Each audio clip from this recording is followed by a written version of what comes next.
आत्मीय भाइयों एवं बहनों, आपको पुस्तक छात्र वर्ग में नशे की दुष्प्रवृत्तियाँ पढ़कर सुना रहे थे। आइए इसी क्रम में पिछले वीडियो के क्रम में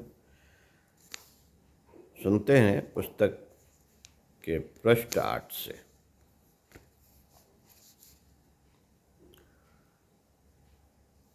मित्रों, नशा एक प्रकार का उबाल उत्पन्न करता है जिससे छोटी वस्तु बड़ी के रूप में विकसित हुई प्रतीत होती है।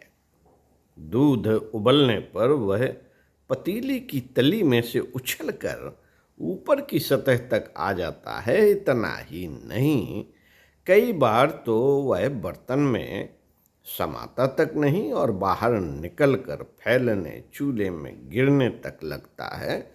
मोटी बुद्धि चकित होती है। मोटी बुद्धि चकित होती है कि उबाल लाने की कला कितनी विलक्षण है, जिससे तनिक सा दूध क्षण भर में इतना बढ़ गया, उसके विस्तार ने कई गुनी अधिक वृद्धि कर ली। नशेबाज भी प्रायः ऐसा ही है, ऐसा ही अनुभव करता है। स्नायु तंतु उत्तेजित हो उठते हैं। क्रोधी, आवेशग्रस्त उन्मादी की तरह जमीन पर बांस फटकारने और गाली गलौज के साथ कई प्रकार के अंट शंट चुनौतियां देने लगते हैं। पिनक चढ़ने पर यही स्थिति छा जाती है। खुमारी में अवास्तविकता का पूरी तरह साम्राज्य छा जाता है। उस उन्माद का पहला लक्षण है शरीर में शक्ति बढ़ने की अनुभूति। इसके साथ ही मस्तिष्क की दशा भी विचित्र हो जाती है। कल्पनाएं ऐसी लगने लगती हैं मानो वे वास्तविकता बनकर फलित हुई हों। जो चाहा गया था वह मिल गया हो, पर यह होता वास्तविक ही है। घोड़े पर सड़ासड़ चाबुक चलाकर उसके दुर्बल और थके होने पर भी कुछ समय के लिए बेतहाशा भी दौड़ाया जा सकता है। देखने वाले अचंभा कर सकते हैं कि चाबुक में कैसी जादुई शक्ति है जिसके सहारे दुर्बल घोड़ा सरपट दौड़ने लगता है। पर यह स्थिति देर तक नहीं रहती। रही सही सामर्थ्य चुक जाने पर घोड़ा पछाड़ खाकर गिर पड़ता है। तब वह या तो प्राण छोड़ता है या फिर उसे उठाने के लिए किन्हीं दूसरों की सहायता लेनी पड़ती है। दूध के उफान का भी यही हाल होता है। चूल्हे की तेज आग से उसका बहुत सा अंश भाप बनकर उड़ जाता है, बहुत सा उसकी दीवारों पर चिपक जाता है, कुछ बाहर निकलकर बर्बाद हो जाता है। तेज उबाल हुआ तो बेकाबू हुआ अंश चूल्हे में भी जा गिरता है और उबाल लाने वाली आग को बुझा देता है, उसमें दरारें डाल देता है। जब आवेश शांत होता है तब परिणाम सामने आता है और प्रतीत होता है कि बर्तन में जितना दूध डाला गया था उसका बड़ा अंश बर्बाद हो गया। दुर्बल घोड़े को दौड़ा कर चमत्कार उत्पन्न करने वाले भी या तो टट्टू से हाथ धो बैठते हैं या फिर उसे मुद्दतों तक विश्राम और खुराक देकर पिछली साधारण स्थिति तक पहुंचने की प्रतीक्षा करते हैं। साथियों, नशे की खुमारी का एक प्रकार का उन्माद है। नशे की खुमारी एक प्रकार का उन्माद है जिसमें सफलता सूचक दिवा स्वप्न आने लगते हैं। लगता है मनोवांछा पूरी होने की स्थिति आ गई, पर यह पिनक देर तक नहीं टिकती। रंगीले सपने खुमारी हल्की होते ही उड़नछू हो जाते हैं। रंगीले सपने खुमारी हल्की होते ही उड़नछू हो जाते हैं। पहले से भी गई बीती स्थिति का प्रत्यक्ष अनुभव होता है। नशेबाज निरर्थक सपने गढ़ने के बदले भारी कीमत चुकाते हैं। उनका शरीर गलता जाता है, जीवनी शक्ति का भंडार चुकता जाता है और साधारण रोगों का सामना करने की भी क्षमता नहीं रहती। बीमार पड़ते हैं तो इलाज कारगर नहीं होते और मुद्दतों कष्ट सहन करते हैं।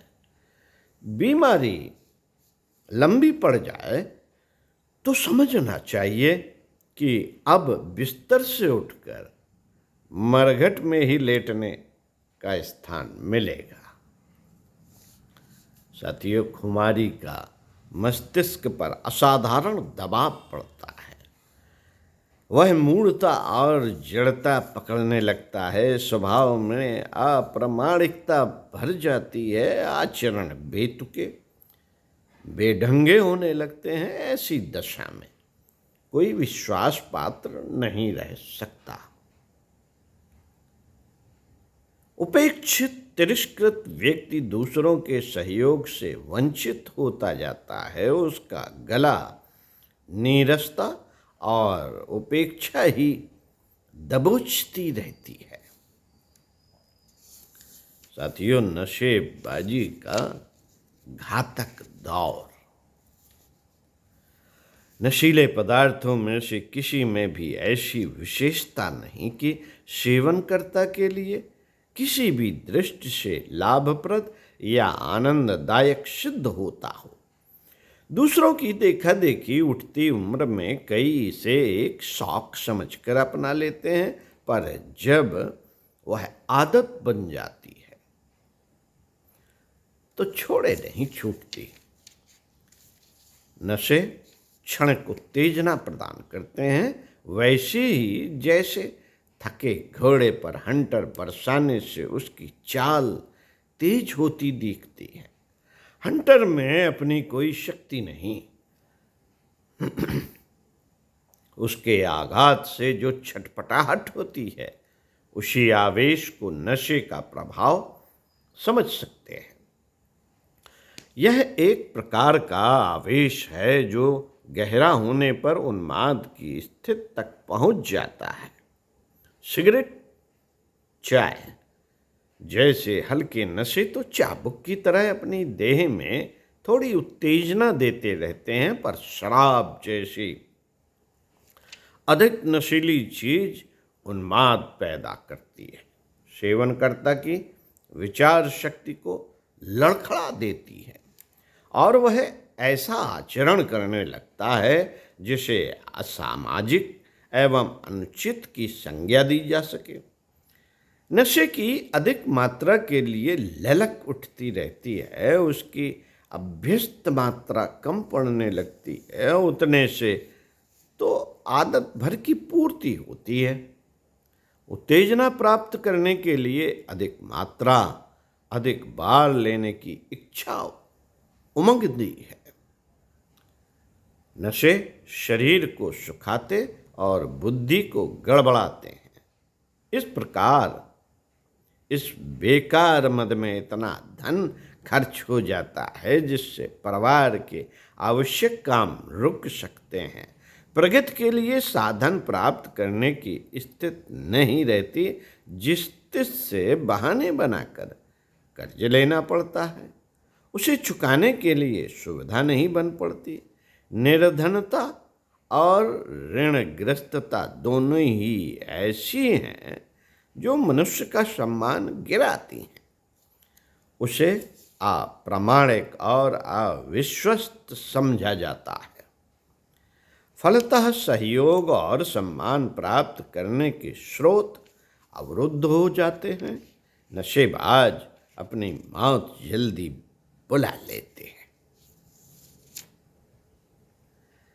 बीमारियों से ग्रस्त रहते हैं। जीवनी शक्ति का भार सार भाग इस कुटेव द्वारा चूस लिया जाता है। फलतः उसे शारीरिक, मानसिक, आर्थिक, सामाजिक क्षेत्र में पिछड़ा हुआ समझा जाता है। मित्रों, व्यक्तित्व को इतना दुर्दशाग्रस्त बना लेने पर कोई भी व्यक्ति श्रद्धा सम्मान का पात्र नहीं रह जाता। जो जिस सीमा तक नशेबाजी की कुटेव से ग्रस्त हैं, वह उतना ही अपनी तथा दूसरों की नज़र में गिरता जाता है। शिक्षा, संपन्नता और पद प्रतिष्ठता होते हुए भी व्यक्ति नशेबाजी के कारण हर किसी की आंखों में गिर जाता है।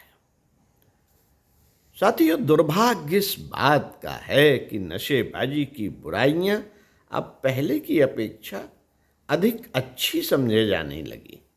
सिगरेट पर छपा रहता है कि इसका सेवन हानिकारक है, फिर भी लोग न तो उस तथ्य को गंभीरता पूर्वक समझने का प्रयत्न करते हैं और न उस लगी हुई लत को छोड़ते ही हैं।